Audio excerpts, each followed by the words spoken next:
Okay, so welcome to today's workshop.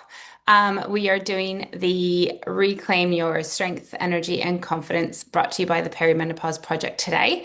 So, that is my new online group coaching program. But I am dedicated to just helping everyone in as much sort of free capacity as we can. If I can bring some clarity and just give you some answers and a way forward, then my job is done pretty much. So bear with me. I'm going to share my screen so we can get started. I've prepared some slides just so that it makes it a bit easier for me to stay on topic. Now, hopefully this works. Yes. Yes, we did it. It's been a while since I've done an online meeting where I am live and I'm also sharing slides. And anyway, here we are. So, reclaim your strength, energy, and confidence. That's the topic, or so that's the title of this that I have chosen because I feel like that is what we are constantly chasing is the strength we used to have, energy we used to have, and the confidence that we used to have. And we didn't know how good we had it until now it is starting to waver and decline. And we want it back, and we're trying to figure that out. All right. So, what you can expect from today's session, what is happening during perimenopause, common symptoms that we experience, and how to create a simple structure around exercise, nutrition, stress, and sleep. So, those are the three pillars that I base my own training as well as my clients and my online community. That is what we always come back to. So, rest and recovery, which is stress and sleep management. Our nutrition, how can that help us with all of our goals and results that we wish to see? As well as our exercise. Now, at the moment, I feel like perimenopause is such a big buzzword in the industry, and it is based on fear mongering females and women into just being scared and chasing sort of that next result that we're sort of being told that we need to have. So while I think awareness is great, I think also it's not as complicated as everyone's making it out to be. But what is complicated is that there's no real straight path for everyone. So everyone's journey is going to be completely different. I see clients, I've been seeing clients for over 20 years now. And there's no one protocol that's going to work for everyone. You can have the same injury or the same illness, but everyone's body has been different since the day they were conceived. So no one's journey is going to be the same. Therefore, every sort of strategy or workout program needs to be somewhat tailored to that person. Now, let's dive in. So, a little bit about me. So, I'm Jo. I am from Canada. I've lived in Australia for a very long time now. I don't think my mum is very happy about that. I did my bachelor's in human kinetics, followed by a master's in rehab sciences through my universities back in Vancouver. And then when I moved to Australia, I got my accreditation as an exercise physiologist. So that was just a bit of like admin basically to change over my education to Australian credentials. But it's been really nice because I am valued and sought after for my skill set, which is great. And now I have dipped into the perimenopause and menopause coaching space because it is just if I can help just one person, then it makes me feel so great. But I've already helped dozens and dozens of women, and I'm trying to branch out so I can keep helping people and just be the voice of reason as well as an expert guide for everyone. So, how I ended up in this perimenopause space is my own journey. So, I am almost 44. I've got a young boy who's going to be turning 5 soon. So, I'm an older mum, as they'd be classified now. And I was starting to just get really like frustrated with myself because all of a sudden I gained weight, which seemed like overnight. I could look at photos from something we did in October and over Christmas in one particular year. And then literally in January, I woke up like 10 kilos heavier.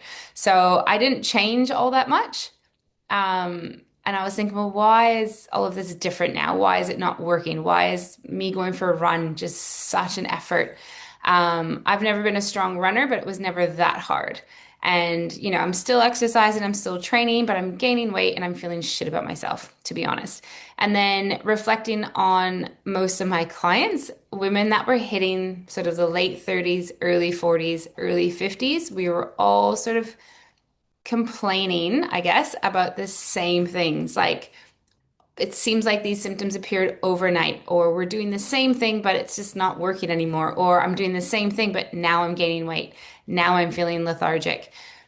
My sleep has gone to shit. all of that kind of stuff. So it got me thinking into, how can I actually help these people a lot more? It's so much more than just exercise. And I did my coaching certification just to get a bit more background knowledge and I guess, education around what is actually happening, and then using my own skill set to apply that and, yeah, turn it into some more practical strategies for my clients. Anyway, perimenopause in a nutshell. So everyone's going to have their own version of their own perimenopause journey, but generally, we can explain it as the transition phase leading up to menopause. So menopause is landmarked by going 12 months without your period.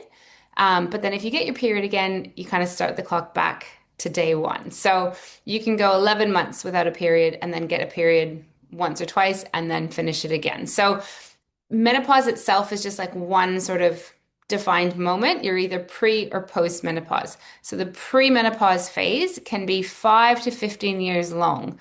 So you could have symptoms for a few years, maybe very minimal symptoms, and all of a sudden your period stops and that's it. That would be amazing. Or you can go through 10 to 15 years of these up and down fluctuations of your hormones starting to decline. So generally, estrogen and progesterone have more of like obvious fluctuations as they're declining, and that's what spirals us through all of this perimenopause stuff.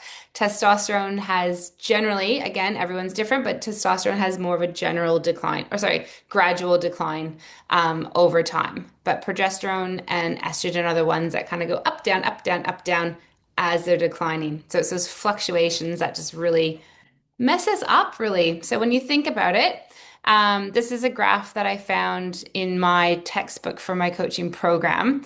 And a lot of people have actually used the term reverse puberty to describe perimenopause. So if you look at this graph, you can kind of see how through puberty we get those fluctuations to get us up to our reproductive years.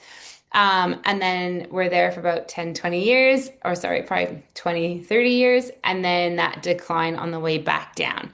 So if you can see sort of the blue and pink line, so estrogen and progesterone, as they're kind of going up and down, they stay steady and then they do the fluctuations and coming back down. So just visually, that kind of helped me sort of wrap my head around what was happening with our bodies. And yeah, if you think of teenage girls and all the heck we put our parents through, and now we're doing the opposite, probably worse. We're doing it to the people around us. Actually, I shouldn't say that. It's doing it to us, really.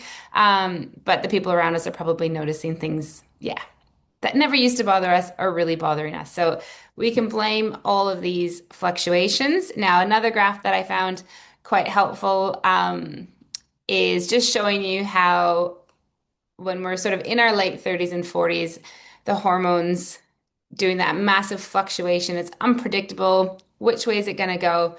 It's slowly going on a downward trend, but they are going out of whack at really incredible sort of patterns there. So there is no real pattern.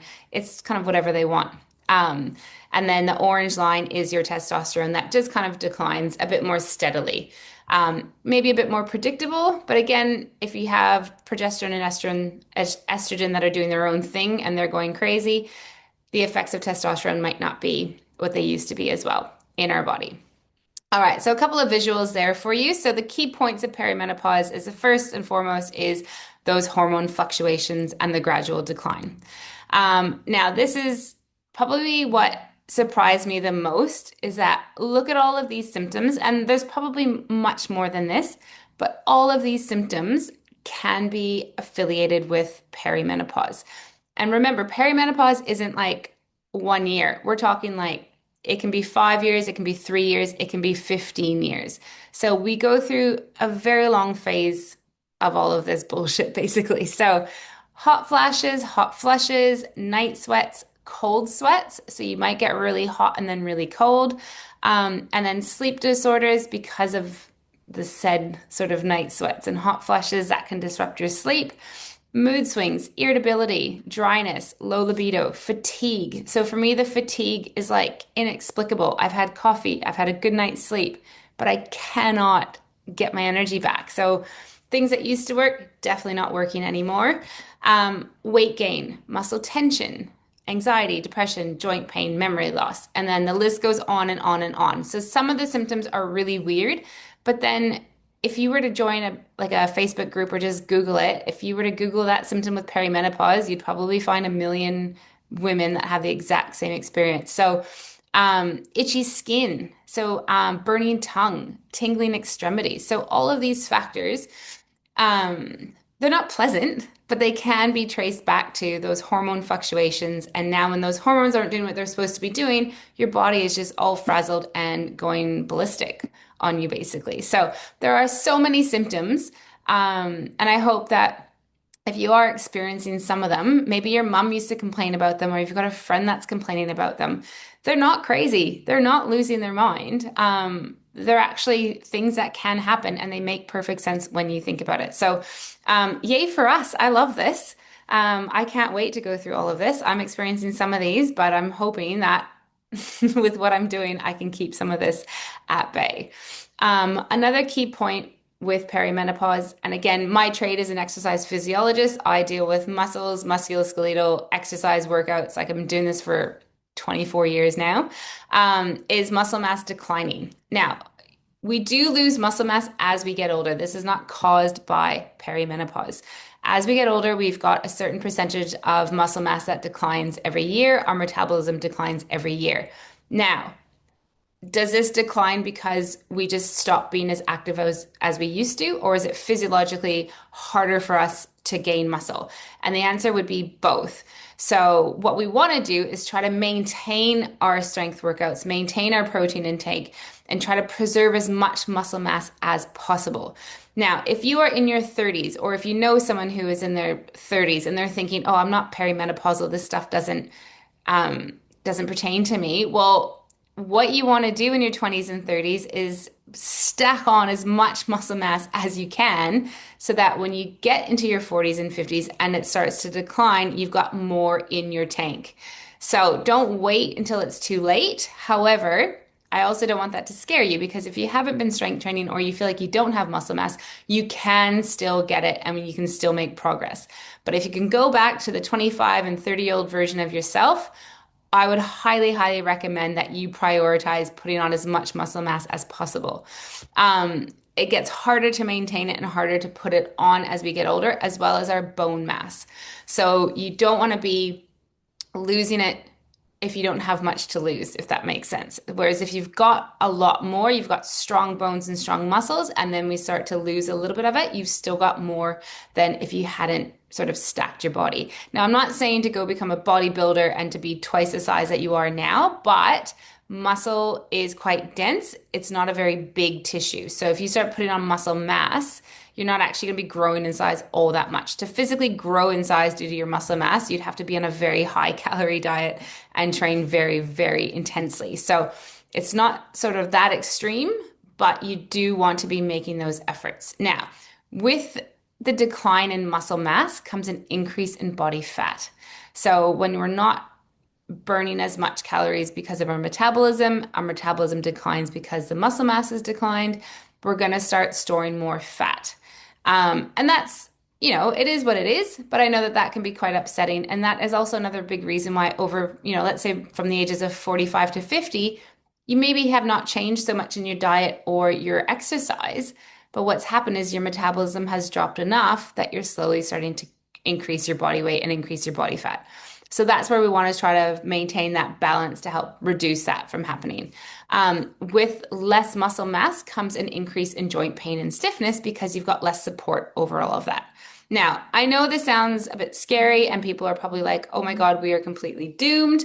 But let's do what you can to maintain all of that and even grow some muscle on you. So regular exercise, a good nutritious diet is definitely the two biggest things that you can do.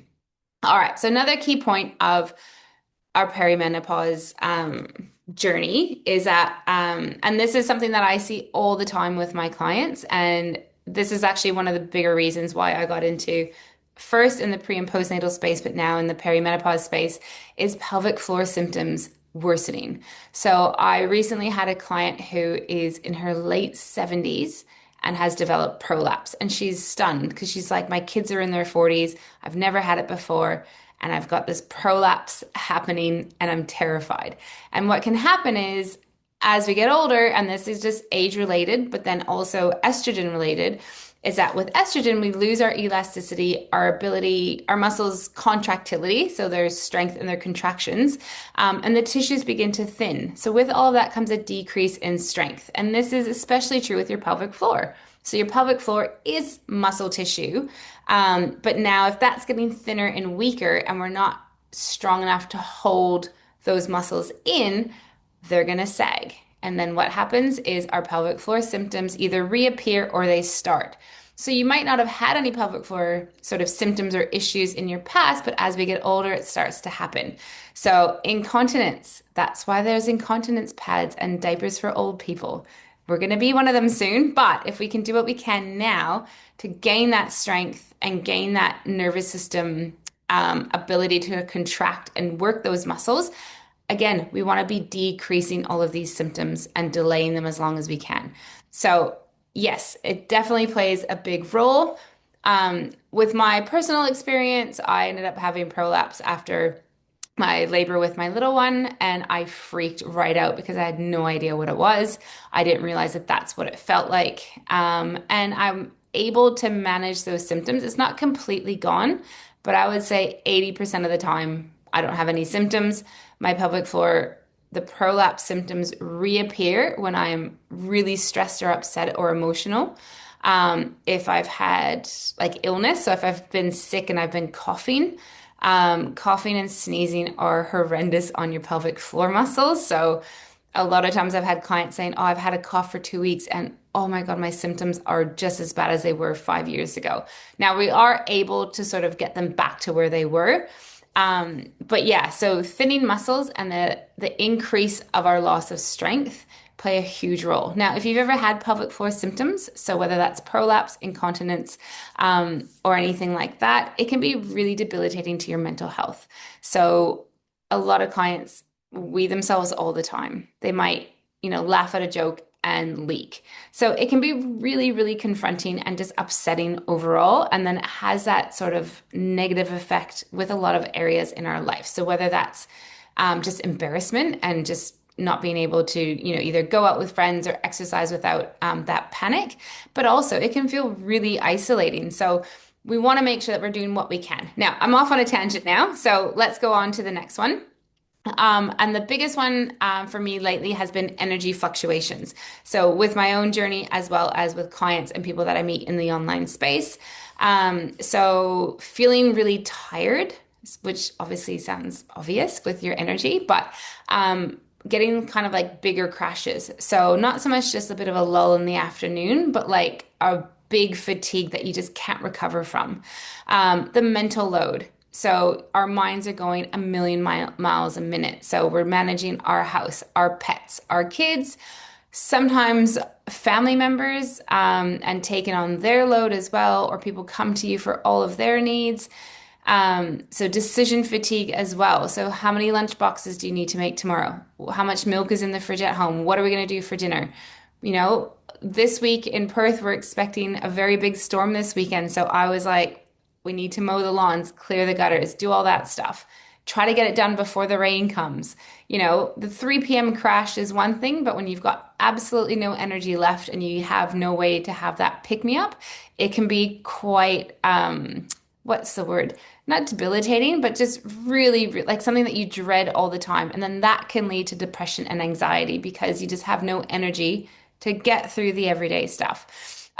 So brain power. So going to the store and can't remembering why you're there.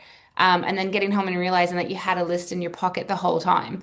So feeling tired even after a good sleep, but then with sleep in this journey with our hormones doing their thing, quite often our sleep is really, really shit. So it's disturbed. So you might not be able to fall asleep. And then once you are asleep, you might wake up 2 hours later. Or if something wakes you up in the middle of the night, you can't get back to sleep. Or you just wake up on your own every morning at 2 a.m. and it takes you 2 hours to fall back asleep. So there's a lot going on. When it comes to our energy, there's a lot of strategies that we can implement. And then just having those sort of strategies like in your tool belt, let's say, can make all the difference. So if there's things that you're noticing, please feel free to pop it in the comments or message me after you've watched this and we can have a little chat in the DMs. But yeah, if you're having sort of certain symptoms, let us know because you're probably not the only one. All right. Now, being an exercise physiologist, I train clients. Usually, the main thing that we train for is sort of strength and weight management, aches and pains, if they've had an injury that they're recovering from or they want to keep at bay. So I live and breathe sort of exercise and how I can help people have exercise as a part of their life. So making them feel more confident with that. Three of the biggest obstacles and barriers that I find for women to get a consistent workout routine or exercise routine. This is what I see the most of is lack of time. So time runs out. I just didn't have time. It's already Thursday and I've done no exercise this week. That's a big one. Unpredictable schedules can lead them to the all or nothing effect. So you might wake up and go, okay, I'm going to do my workout at 9 o'clock after I drop off the kids.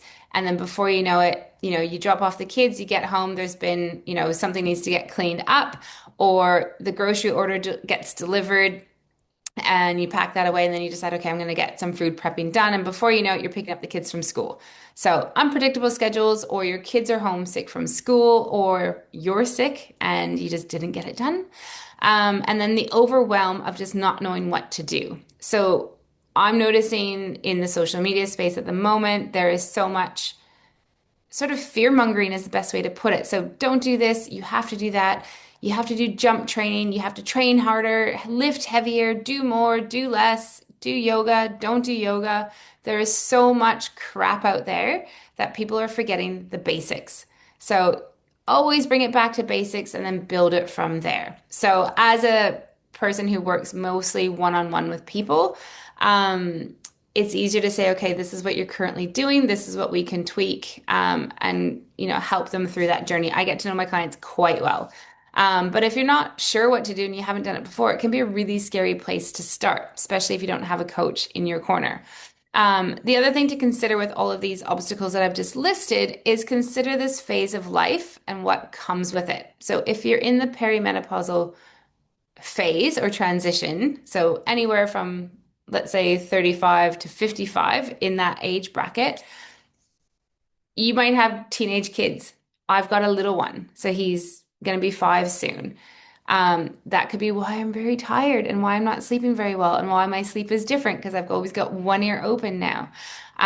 You might have aging parents that you're looking after or that are starting to fail in their health as well. So now you've got your own kids and then your parents that you're looking after. We've got a dog who's getting on in his age as well. So every day, just little things that I have to add for him. So kids, pets, parents, or family members. Your job, you might be going through a career change, or if you have had kids, you might be going back to work in more of a full-time capacity. You might be going through a relationship breakup where you're navigating becoming single again, either with or without kids. You might be, like I said, changing jobs, moving location, buying a house, renovating a house. So you've got all these other life sort of milestones that hit around the same time, and they take away a lot of our sort of self-care. We become the least important thing in our own lives, and we need to really try to set some boundaries and make sure that we don't forget about who the most important person is, and that's you. So whether you are a carer for others, you still need to care for yourself first, otherwise you can't do that. Blah, blah, blah. Okay, I'm on another tangent. So the 3 pillars that I focus all of my training for myself and my clients and the online community. So all of my trainings and support, we focus on the 3 main pillars. So the first one is exercise and movement. Again, that's just my background. I always prioritize that. But these 3 things I think should really be equal. So exercise and movement. So movement and strength, I should say. Nutrition. So I am not a dietitian or a nutritionist, but I am qualified to give advice. And I've got enough knowledge to sort of help guide you in the right direction and refer out when we need to. But nutrition, so foods to help us with our results that we're after. So generally that's energy, weight management, and like either gaining our strength and sleeping better. Sleep and stress management. So with nutrition, we also have, I'm going to call it like our mind body toolkit. So, how can we get you better rest and recovery, get you sleeping better, even if it's just a little bit? If you're getting 5 crappy hours of sleep a night and we can help you get maybe 6 to 7 hours or even just better quality sleep, it is so worth it. Ask anyone who is sleep deprived or who is just so tired what they would do to just get a little bit of extra sleep. So if we can help you with that, and then with sleep and recovery is our stress as well. So we can't recover if our nervous system is just going haywire. So I call it the mind body toolkit, which you'll see later on as well. So with movement and strength, again, the way I prioritize it in my online group coaching program is we want to sort of start with a foundation.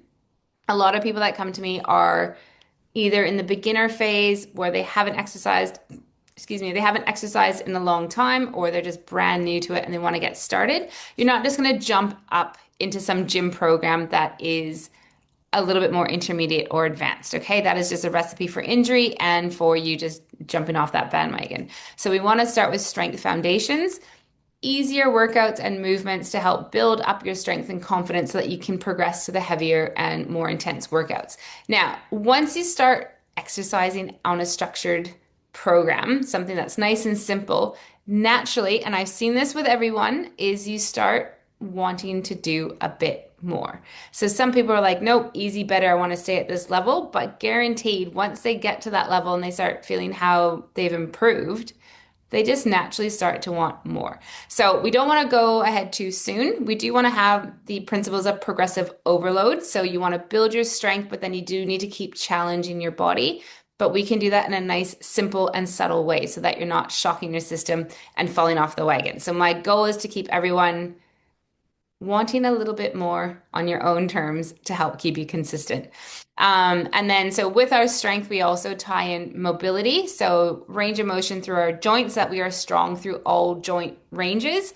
It's a lot more than just stretching out a muscle that feels tight. Our pelvic floor, so as we've already addressed,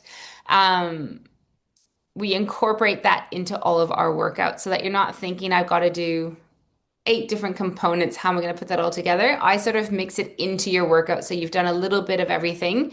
And that way you finish your workout and you feel quite good about yourself, but your body feels quite energized and good as opposed to feeling depleted and just wasted. And then with power training. So power training sounds very scary, but it is not. So light intensity plyometrics such as jumping or little impact movements. And a lot of people have been told to avoid impact, but you cannot avoid it. You are going to have to do something to strengthen your bones and joints and muscles and keep that reaction. So you don't want to be the person who trips going up the stairs and breaks their arm. You want to make sure that your body can handle falls, your body can handle a little bit of reaction time. Let's say you're crossing the street and you don't see a car and you have to jump back onto the curb quite quickly. You don't want to fall over and break your leg and pull a hamstring because of that. So little bits of power training that we will slowly add and build up to. And there's ways that we can accommodate. So if you've got bad knees or if you've got an injury, there is so much that we can accommodate to make sure that you can still do things in your own capacity. And then on that note as well as with some cardio. So walk, run intervals, bike riding, light intensity plyometrics, that can be included in your power training. And that is also going to be amazing for your bone density. So I think I've written that twice there. But it all kind of plays a role in getting you to that nice sort of all well-rounded programs and workouts that you can do. This is where the coaching aspect of the Perimenopause Project is going to come in very, very handy because there is no perfect workout.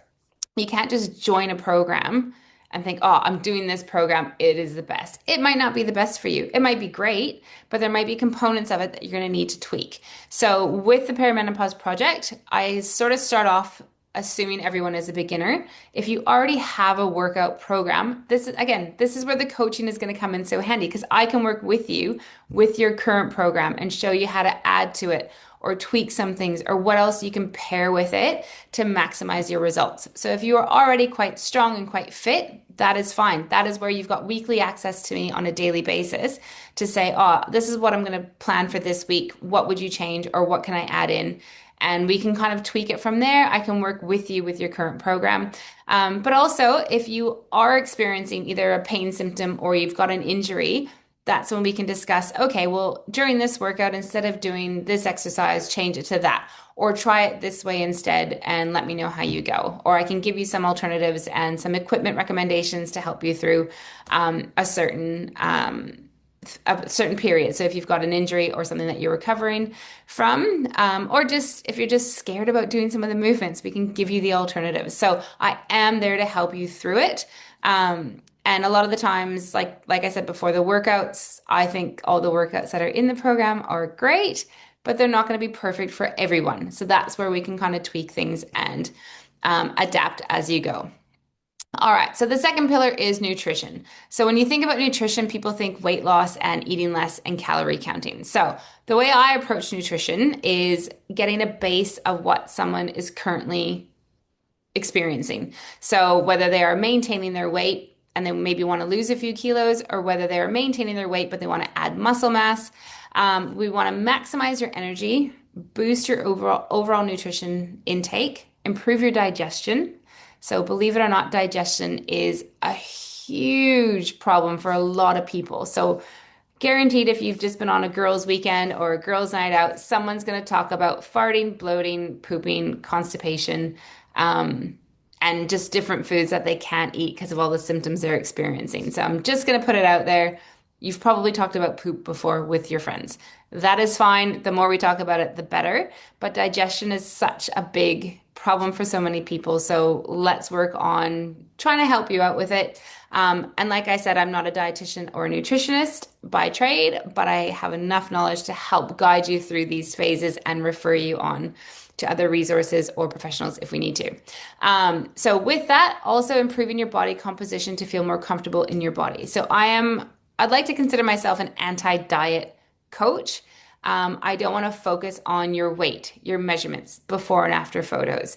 But I also empathize with people and I understand that when we do gain weight and we're unhappy with our bodies, we want to make those changes.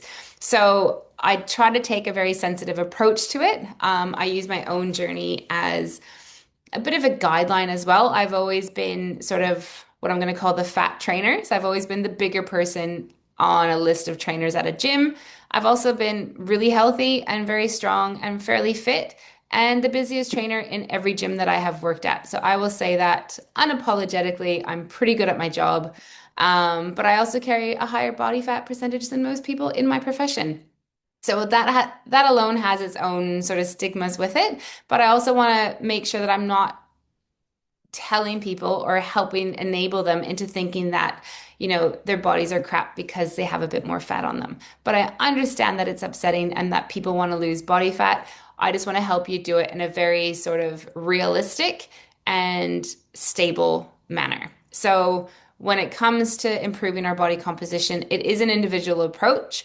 I'm not going to coach everyone to stay at a certain calorie level and have a certain amount of food each day. It's more just use your common sense. What are you currently doing? How can we improve on it and make those sustainable changes? So improving your body composition, for the most part, I will generalize, but people want to decrease their body fat, but they also want to maintain their muscle mass. And that's where it's hard to do both. But that's where the online coaching is going to come into play because we can have those chats. We can personalize your approach to it.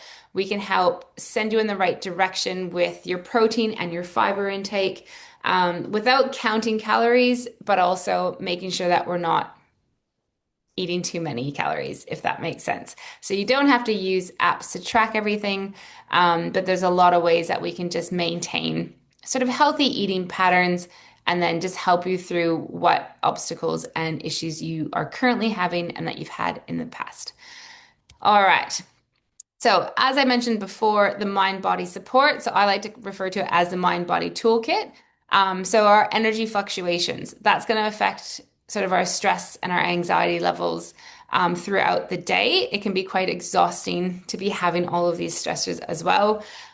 So brain fog, decision fatigue, stress management, all of those things play a huge factor in the umbrella of sort of mental health and our nervous system. So again, this can be a very individualized approach. There's a lot of strategies that I recommend for people, and you can kind of pick and choose what works for you. So, whether that's journaling, I think journaling sounds very hippy dippy, and some people get turned off by it. But for me, journaling is me taking out the notes on my laptop and just writing everything down that's pissing me off, even if it doesn't make any sense. But sometimes I just write it down and I'll read it out loud and I actually just feel better. So it doesn't, there's no science behind that.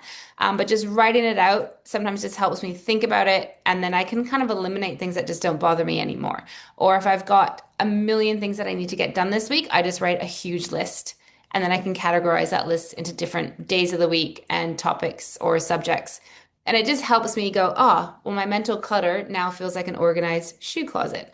So there's a lot of different little strategies that maybe you've tried in the past, but now when you try them, it might feel a little bit better to do that.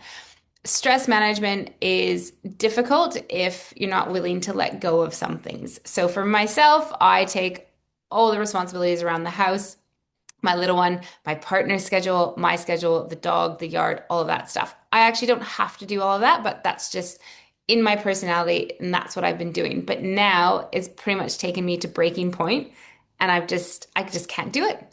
So there's some things that we've implemented around our house. One of them was investing in a very expensive skylight calendar. That's like a family calendar. And we've color coordinated. Each of us has our own color, and then we've put up our weekly calendar for what activities and appointments we have. So sometimes what I do is on a weekend, I'll put my color for 2 hours on a Sunday, and that could be food prep, grocery shopping. And then my partner's side might say, like, things that him and my little one can do around the house while I'm doing the other stuff. So we've both got tasks that we're doing, but we're doing them at the same time, but I'm doing this part of it and he's doing that part of it. So visually it helps because my little one will go to the calendar and see the different colors and he's like, "Oh, mommy, what have you got on today?" And then he'll tell daddy that he's got something else on. And then he knows that he's a certain color and that he's got something on. So that to me has just been helping making the invisible visible and then giving responsibility to everybody to help contribute to other things. Now, sometimes I use it just to put our chores on there or things that need to get done. Sometimes it's for, like, if I just need a couple of hours to work, then everyone can see it and it just becomes a bit more, everyone's taking ownership of what's happening on the calendar. So, the other thing with our mind body support and our mind body toolkit is our social life. So my dog's coming to say hi now. He can hear me talking to you guys, so he wants in on the action. Is making sure that you maintain your social life. So that social interaction. I love having walk dates with my friends because it gets me out. We get the fresh air. We get a huge chat session in, which is like our therapy session. And we are exercising at the same time. So it feels good. We've set aside that time. There's accountability. But then you just have that social interaction, but without the stress of having to get dressed and go for dinner or go out for a drink, because I don't think all social settings should be around food and drink. But then it's also my way of helping my friend get her exercise in because everyone's struggling to fit things in. Sometimes your workout is just an extra appointment on your calendar, and that can be quite stressful, even though we know we need to do it. So if you make an appointment with a friend, it's like killing three birds with one stone. You can take a lot longer. So my friend and I go for nearly 2 hours on a Sunday morning. We go very early, we get a coffee, and I think the whole coastline in Perth knows all of our issues, but it feels good. But we also know that we've only spent money on a coffee, so it fits into our budgets. We're not having a big meal or drinks. And yeah, we're getting our exercise in at the same time. So social and exercise together is one of my favorite things. Now, the last part of the mind body support, it kind of ties in with our sleep and rest and recovery, is obviously better sleep. So if you are struggling with your sleep, you want to sort of think about, well, what are you struggling with? And then backtrack from there. So is it something obvious like your caffeine intake? Now, I say it's obvious. However, when I've talked to clients, sometimes they tell me they have one coffee a day, but they forget to tell me that they drink tea 5 or 6 times a day. So that can be adding a huge load of caffeine to their day. And then with that is a decrease in water because they drink tea all day. And then they try to shut off and go to bed, and they're wondering why they wake up twice a night to go to the toilet and they can't get back to sleep. So something like caffeine is a bit obvious. And then with your sleep, is it temperature? Is it your partner snoring? Is it outside noise? Is it something that can be fixed or changed or eliminated? Or is it stress and your cortisol levels? Is it body like hot flushes, so your body temperature going up and down? Yeah, so there's a lot that it can be, but then there's a lot of things that we can try to tweak. And like I was saying before, if we can find simple strategies that help you just get a better sleep, you're going to feel better.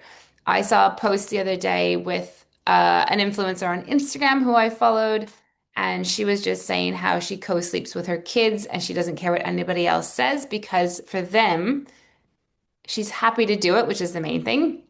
But she just said they've got a big enough bed that if her little one comes into bed with her, they can all sleep. So she just gave up the war against kids' sleep. And she was just like, if they come into my bed, they just snuggle in and we just continue sleeping. So overall, they're getting more sleep and better sleep. And that's the most important thing for everyone, I think. But that's what she was saying was that's the most important thing is I wake up in the morning and I feel alive. I feel rested. Whereas when we were battling sleep, it was pretty much nobody was sleeping. So now she's just given up the fight for it. But again, at the end of the day, she is sleeping better, and that's the main thing. So do what you have to do to get better sleep, but let's have a big chat about it. Everyone that signs up with the Perimenopause Project, I do email out it's detailed, but it won't take you that long to fill out. But a detailed, I'm calling it a health and fitness audit. So it's like a big consultation form. And I want to know as much as I can about you so that when we do your onboarding call, we can go over all of those issues and strategies that might work for you. And then that way we can start you off like with a plan, with some action steps that you can take. So the more I know about you, the better. But included in that will be questions about your sleep, your lifestyle, diet, alcohol intake, all that fun stuff. But then we can paint a picture of what's currently happening and then how can we sort of help improve all of your symptoms. Now, my next slides are just a bit more kind of like notes for me. So, just reiterating the fact that all three pillars play a very vital role in supporting you through perimenopause. So, again, exercise, strength and movement, nutrition, and the mind body toolkit. So, mind body support, stress, sleep, recovery, all of that tied into one. They are the foundations to a healthier and happier you. So, in all three of these pillars, our focus of your weekly routine, you're setting yourself up for a better experience in perimenopause and beyond. So the whole goal of everything is to stack the deck in your favor so that we can improve your symptoms, maybe eliminate some symptoms, and then you have a better experience going through this perimenopause journey. So we're not trying to stop it because you can't. You might not be able to improve certain factors, but if you can improve some of them, then you're going to be better off. And then also after, so when you are menopausal and you're getting into your 60s and 70s, you have these habits and lifestyle habits already in place. So you're already exercising, you're already eating better. You've found that balance that works for you and you've got that confidence to move forward. So I always coach people that we're going to help improve your confidence, but it's not about how you look in the mirror. It's your confidence in, yes, how you look, how your body moves, confidence in your body's ability to do things, and confidence in knowing that you can adapt things and that there is going to be a way out at the end of the day. So that is kind of what we're trying to help support and coach you through. So the other thing I haven't talked about much because again, it's not within my scope. However, I am very sort of educated on the topic is your menopause hormone therapy. So if you're going through HRT or MRT, if you do go that hormone support route, I'm a huge advocate for it. But if you go through that route, your body is going to do a lot better, and your doctors will probably be more, they'll be able to help you better if you can already tell them, I strength train twice a week, I do this, I eat this, for the last 6 months, I've been doing X, Y, Z. I've noticed these symptoms shifting. I still can't find any improvement on this. They can help you better. And then they can help prescribe the hormone therapy for you, as well as hopefully you see better results faster. So if you aren't doing any of these things, if you're eating like shit, you're not exercising, you're staying up late scrolling your phone and then waking up at 4 a.m., all of that stuff, that's going to be a lot harder to help you. Whereas if you can actually be proactive and set the foundation, set the baseline for yourself, then when you go for HRT or you go for an adjustment with all of that, your doctors have a bit more confidence that everything's going to be like they can help you the best way possible. So keep that in mind as well. This is just a nice little visual. So very, very simple, but all three big pillars. And then in the center, if they're all overlapping, is you. I was going to write happy, healthy you, but it's just you. So you can kind of decide what that version of you is going to look like. If we nail down the exercise components and tweak sort of your weekly routine, if we can get a little bit more sleep and recovery, get some of the stressors reduced, eliminate some of them, hopefully.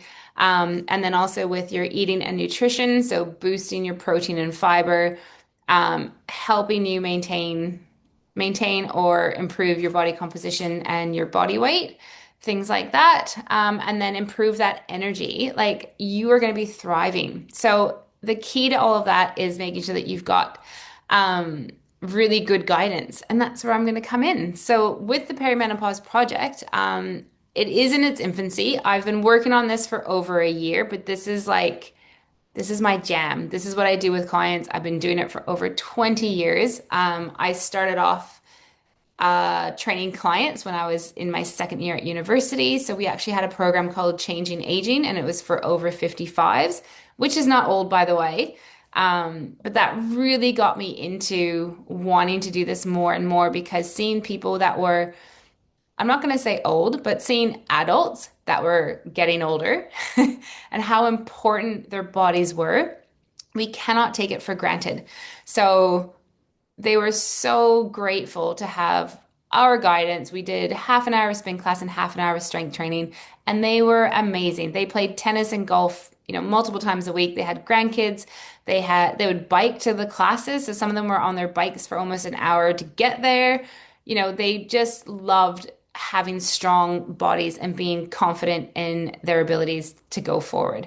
So that's what really got me into it. So with the coaching program that I'm offering, it's 6 months.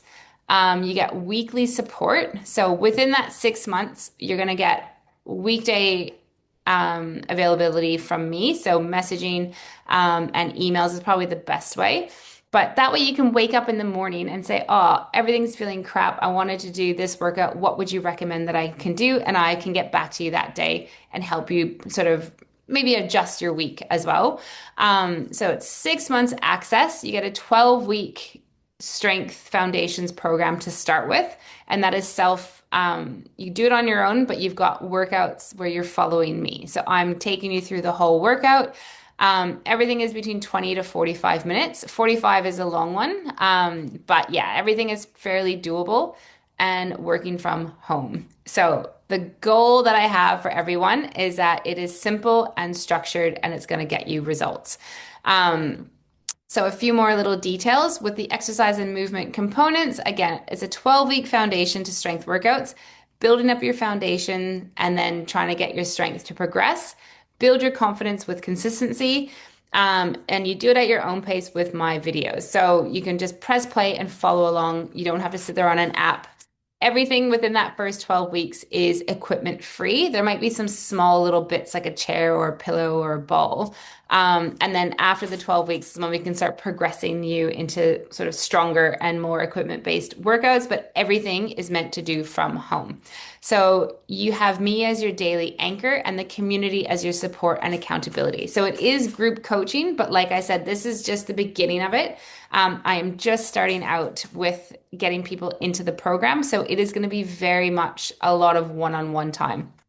And I love that because that is like I said, it's my jam. I love working one-on-one. My goal is not to have 100 people in this program. My goal is to have that intimate personalized approach within a group setting so that you guys can help each other as well.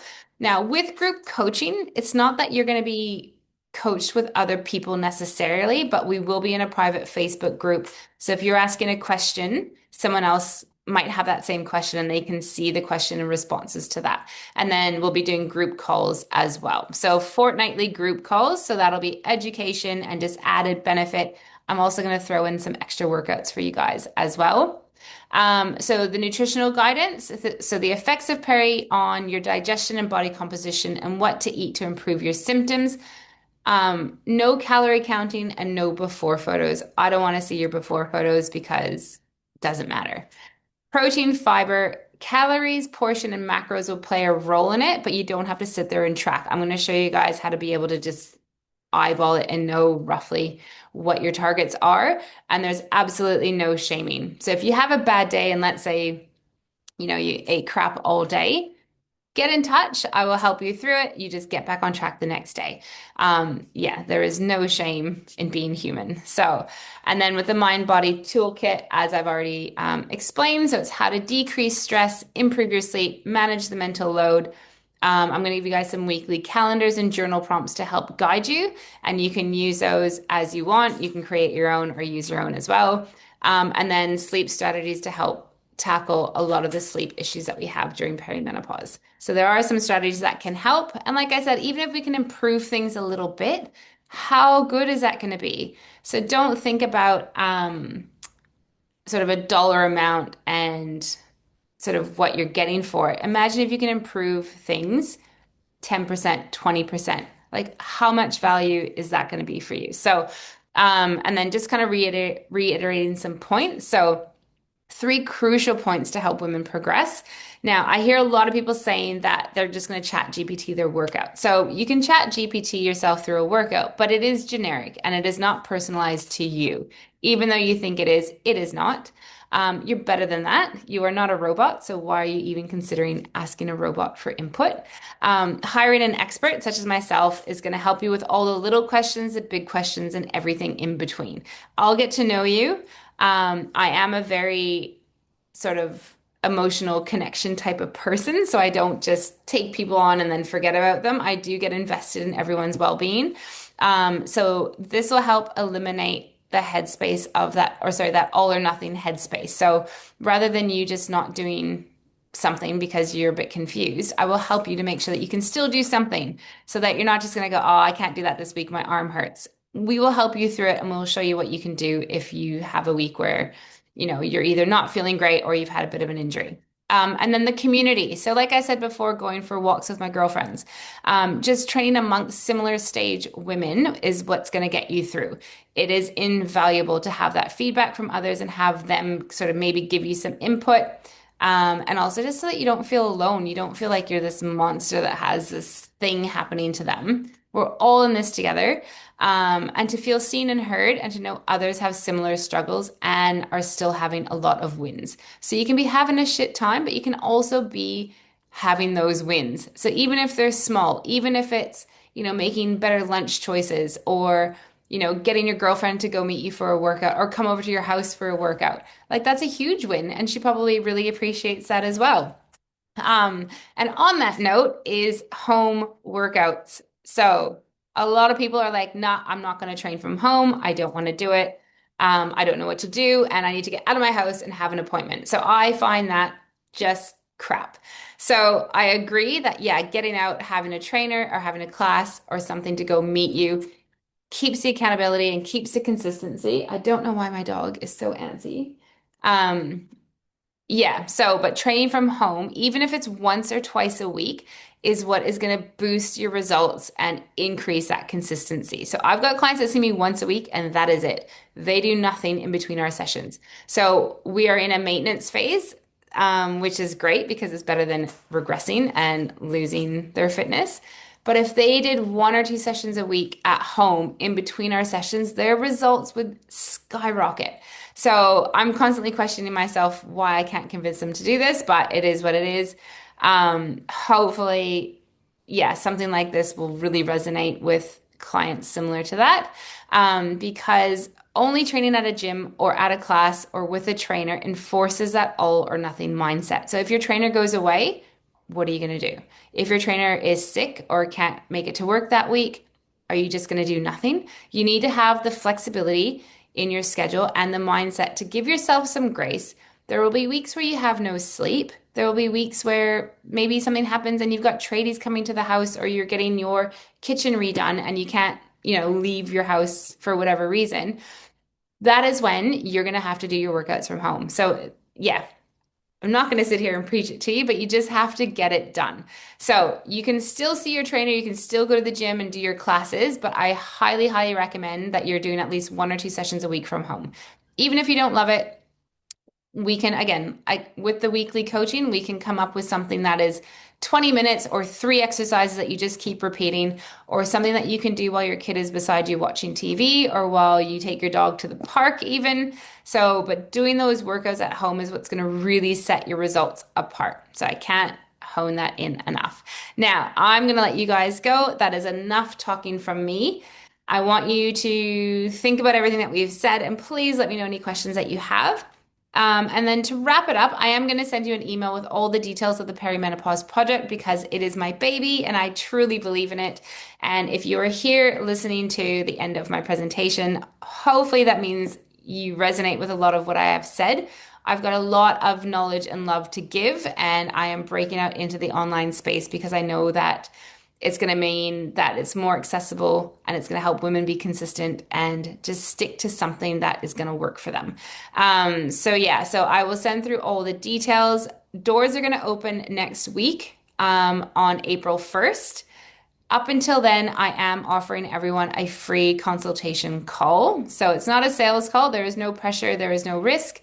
You don't have to put anything down, but it is to go over what it is that my program offers, how it can help you, and to go over all your questions and concerns that you have. So if you just want to know a few things, that is fine. You can book a call. So I will send you guys an email after this, and it is going to have all those details in. So please, please book that call, because I would love to hear from you and have a chat.